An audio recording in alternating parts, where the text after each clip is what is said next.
एक राज्य में मंगलसेन नाम का राजा था।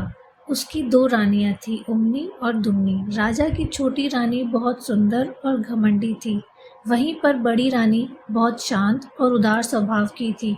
राजा के पास राज्य में धन, धान्य, हाथी, घोड़े सब भरपूर थे, बस उसे कोई पुत्र ना था।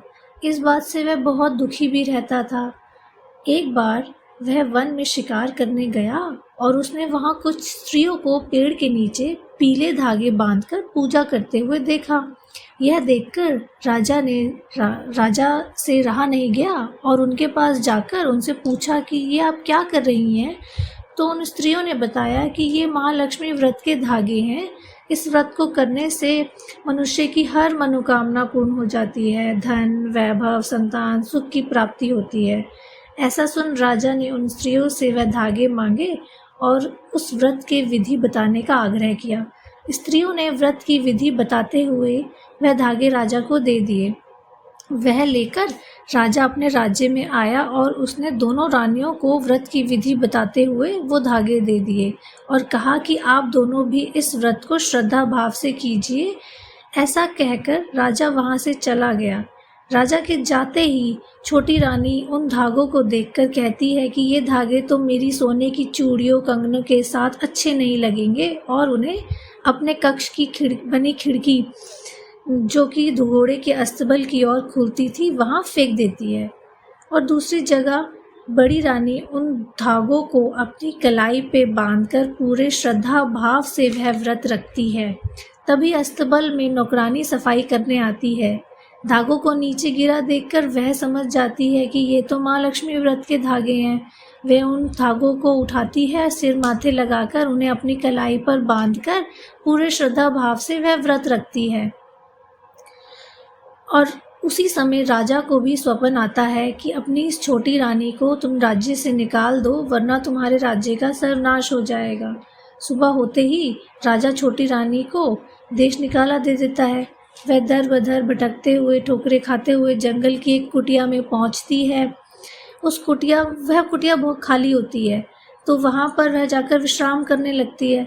शाम को जब साधु जो उस कुटिया में रहता था वहां आता है और वो देखता है कि दरवाज़ा तो अंदर से बंद है, तो उसने दरवाज़ा खटखटाया तो अंदर से आवाज़ आई कि पहले आप मुझे अपनी धर्म की बेटी कहिए कि मैं आज से आपकी धर्म की बेटी हूँ और आप मेरे धर्म के पिता हैं। तो साधु ऐसा ही कहता है। तब रानी दरवाज़ा खोलती है और साधु को अपनी आप बीती सुनाती है। यह सुनकर साधु समझ गया कि इस रानी ने लक्ष्मी जी का अपमान किया है। तो वह ये बोलता है कि ठीक है बेटी, तुम यहाँ रह सकती हो। और साधु रानी को पीले धागे और महालक्ष्मी व्रत की विधि बताते हुए कहता है कि अब से तुम भी यह व्रत पूरे श्रद्धा से, भक्ति से करोगी। तब रानी वैसा ही करती है। रानी को कई साल व्रत करते हुए बीत जाते हैं। उधर दूसरी तरफ बड़ी रानी जिसने व्रत किया था उसे संतान की प्राप्ति होती है। जो नौकरानी थी जिसने व्रत किया था उसे धान्य की प्राप्ति होती है। और राजा को भी यह एहसास होता है, अपनी छोटी रानी का ख्याल आता है। फिर एक दिन राजा फिर जंगल में शिकार करने आता है और वहाँ बहुत आगे निकल जाता है शिकार करते हुए और रास्ता भटक जाता है। तभी उसे बहुत प्यास लगती है और वह एक कुटिया देखता है। उस कुटिया को जब जाके दरवाज़ा खटखटाता है तो उसे वहाँ अपनी छोटी रानी दिखाई देती है। वह उसे देखकर बहुत प्रसन्न हो जाता है और उसे अपने साथ महल चलने के लिए कहता है। तब उस पर रानी कहती है कि अब आपको मुझे अपने साथ ले जाने के लिए मेरे धर्म के पिता से इजाज़त लेनी होगी। ऐसा सुन राजा उस साधु से कहता है कि मुझे मेरी रानी को वापस महल ले जाने की इजाज़त दीजिए। साधु कहता है ठीक है, आप मेरी धर्म की पुत्री को ले जा सकते हैं, लेकिन मैं इसे विदा करूंगा और आप इसे डोली में बिठाकर लेकर जाइए।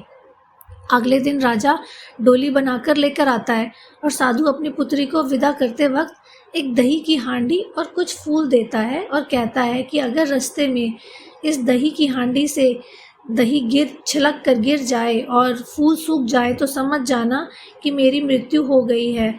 ऐसा सुनकर डोली लेकर राजा निकल जाता है।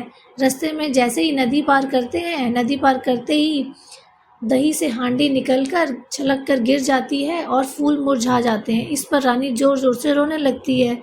राजा के पूछने पर रानी बताती है कि मेरे धर्म के पिता की मृत्यु हो चुकी है, मुझे वापस जाना है।